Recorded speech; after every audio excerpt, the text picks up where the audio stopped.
Hello, my name is Nils O'Donoghue, and I'm one of the partners here at Chadwick Lawrence working in the regulatory and crime team.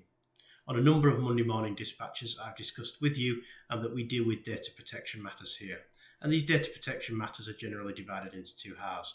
The first half is advising businesses on how to comply with their data protection duties, and the second half is dealing with individuals generally who have suffered data protection breaches and wish to seek compensation for those breaches. You may have seen in the news over the last few weeks that there have been two quite high-profile data breaches.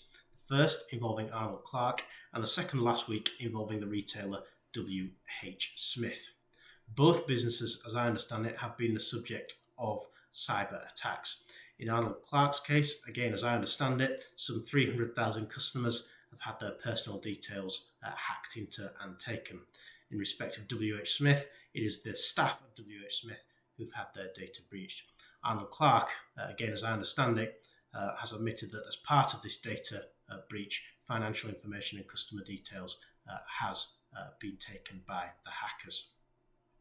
This raises some really pertinent questions, and our phone lines have been literally red hot, particularly in respect to the Arnold Clark breach of customers wanting to seek compensation as a result of their lost data. They have been written to by Arnold Clark, informing the customers involved that they have had their data breached. These individuals are coming to us and asking the questions, do they have the right to seek compensation?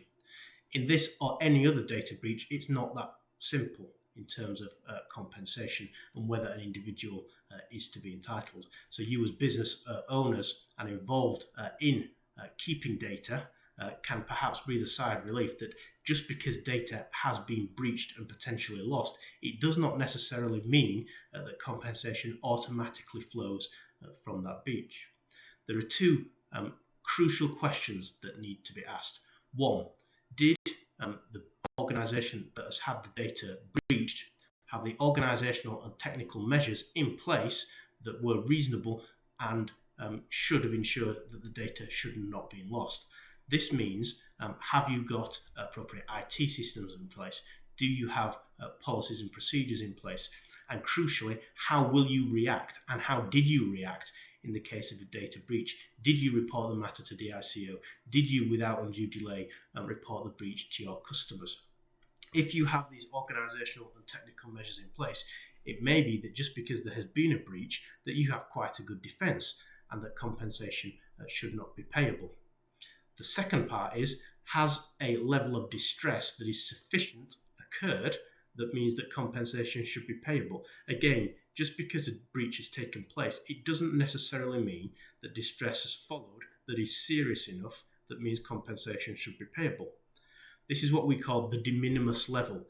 Has a level of distress occurred that is above a particular low threshold that means compensation should be payable? So, if a breach has taken place, what information has been lost? What distress has that caused to the particular individual who has lost control over their data? Just because data has been lost, it doesn't mean that someone has suffered distress to a level that means they will be entitled to compensation. So if I were in a business owner's shoes, what I would be doing over the next few days and weeks is learning the lessons from the Arnold Clark and W.H. Smith data breaches, looking at the measures that you have in place to protect data. Are they sufficient? Would you be happy standing your ground and saying, even if we have lost data, we have done everything we can to ensure that data should not be lost? Again, just because a breach has happened doesn't mean that compensation automatically flows. So looking at your IT systems, looking at what plan is in place to deal with a breach should it occur, and ensuring that you have a very smooth and efficient process, not only for ensuring that data is not lost, but if it is, and data breaches do happen both deliberately and accidentally, how will you react? Will you ensure that your customers, employees, etc. are informed in a timely manner? So it's not necessarily all doom and gloom.